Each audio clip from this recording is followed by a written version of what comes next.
Okay, oops, here we go again. It's kind of cold right now. It's March 26th, Tuesday, and what did I do? I might be quick. I'm thinking. I woke up at 7:30. No, I had my alarm at 8:30. I had a text message actually from 7:30 from Peter saying hi, good morning, and have a great day. I went back to bed 8:30, and I still went back to bed because I'm really tired and sleepy. I said, well, I don't have so much to do in the hours anyway.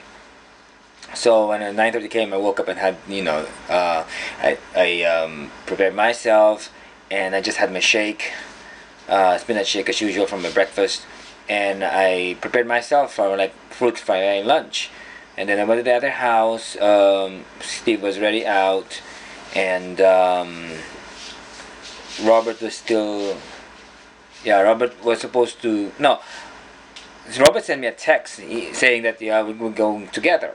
Then suddenly he said he has still have problem with his gout, and he has to stay home. I said okay, so I'll just bring the laptop for Steve. So I took that, drove the jeep, and went to the warehouse and gave to Steve the warehouse the laptop of his.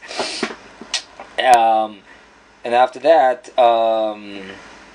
I forgot my packed lunch, my fruits that I prepared, and I called up Robert about it and asking where he, in case he could, maybe I left it in the kitchen or in my room.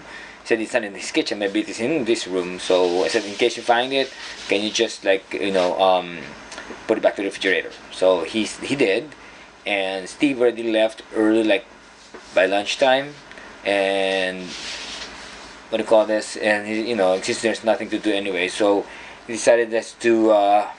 I have to wait for Marge call or text regarding the flowers that we ordered from we ordered from the wholesale that she brought. So I'll have to pick it up at in her warehouse. So Josh, no, okay. When he left, I was really hungry because since I forgot my stuff, I went to PNC first to encash something, and then I saw Josh walking on the street. So I called him up, and he went with me. So I brought him back to the warehouse to do some stuff ready to clean up all the the stuff that was there that Steve pulled out. And I called up Ron just to say hi, because sometimes it's nice to keep in touch with friends and say how much you care for them as friends, as well as Dan, and send them a text, So, like I said, like always, learn that keep your old friends, make new friends, but keep the old ones. And for sure, if you take care of your friends, they will take care of you. And you have to be just, I don't know. It's like how you handle them. It's hard to do some friendship, but when you get along and you have the chemistry, and you of course you cannot please everybody, but once you get the chemistry from someone, take care of that. That's what I'm learning. So what happened? Since after I brought Josh back home, back to the warehouse, and I saw Andy's car, so I'm sure he's there. And then I went to Publix in Southern, and to buy some salad. I had a cranberry, pecans, and salad for that, and went and drove back to the warehouse. And Andy left already to do some deliveries for some samples to thank you, the orchids, to have something to promote it for the hotels that we went to before. And then while having a little lunch, Josh was preparing everything until Debbie and Angie came, and we didn't know that. I know that they plan to change their space to add new shelves and everything, but we didn't know that the whole thing has to be moved. Because then last year, as what Robert did, has two tables for them, like a working table, and then I explained it to Angie, and they didn't know that it was meant for them. That Dan prepared these two tables, and he had it leveled higher and connected together. So it's hard to carry the whole thing. So they have to, detach the two tables through these levels. Those woods that Dan connected, and she didn't know that was meant for them, because they bought new shelves. So at that time, Josh was helping them, and then I got a text message from Marge, and I called her up saying that the flowers that we ordered are in her warehouse. So I drove down to Boynton Beach and picked it up, Michael Stenson was there too, helping her. And then I drove up again, and it's almost like past 4 o'clock, and we processed the flowers, the hydrangeas, the tulips, the pincushions, and Josh was in a hurry because he wants to go to this sale, to the store, to the thrift store in Lake Worth. And Debbie and Angie started just setting up their shelves, and I helped them up pull out all the tables, the 2 tables that were there before, and place in the patio first. And then Laura, who worked for the flower sales, came to return the what do you call this now? I could remember that one all the time. The one folding. It's what you oh gosh, I forgot. See, I'm demonstrating right now. Billboard. Oh gosh, it's the one that you place on when you see a board. An easel. That's what I'm trying to say. An easel. So Laura returned the easel that her son Eric borrowed. Okay, so what happened? She left.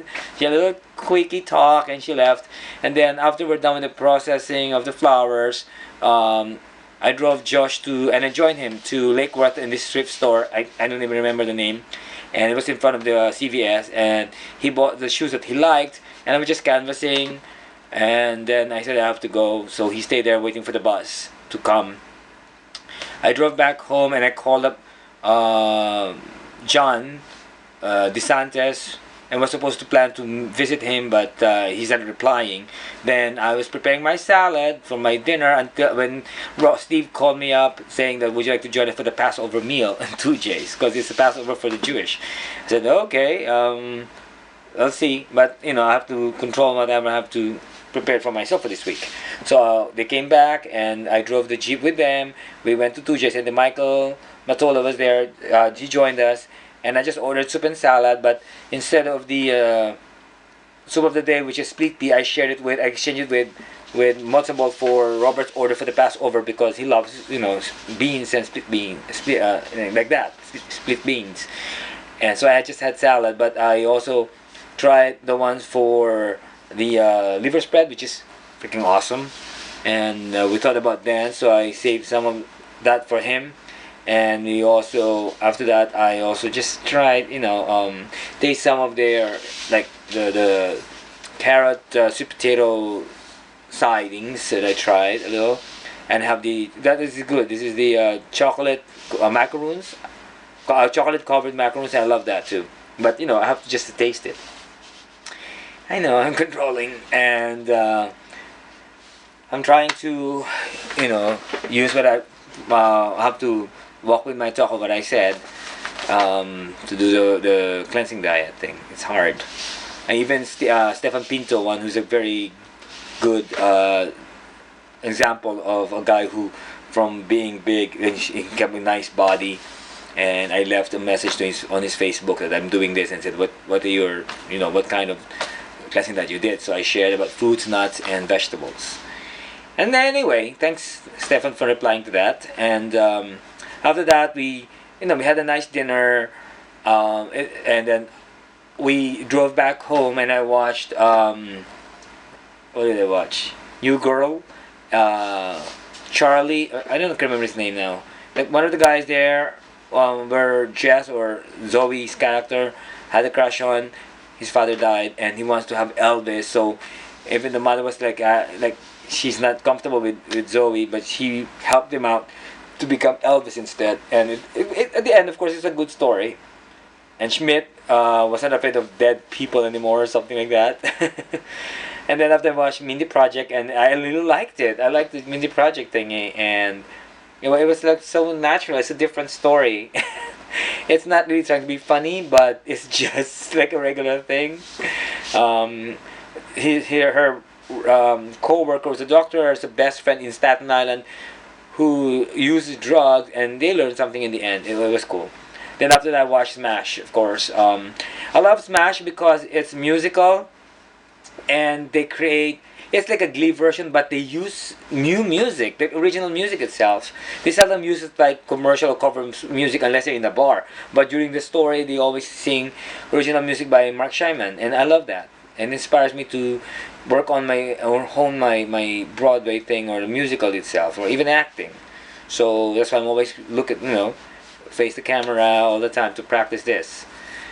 Anyway, so after that, I'm preparing myself after this to go to bed, and of course another day tomorrow. I called up Dan and Remo, Dan as well, said that Steve called him up. He needs some help in the warehouse. I said, "What time will you be coming?" There, I said 10 o'clock. Oh, you can pick me up then, just in case. Steve goes to the warehouse early. So that's what happened. It's a freaking cold night still. Hopefully it will warm up, but we'll never know. It's already springtime. So that's what happened. Thank you so much for following my journey. This is Louis saying good night. Oh, by the way, I love wearing one of my favorite cap and my favorite jacket, sweater, care of Andy. Thanks, Andy.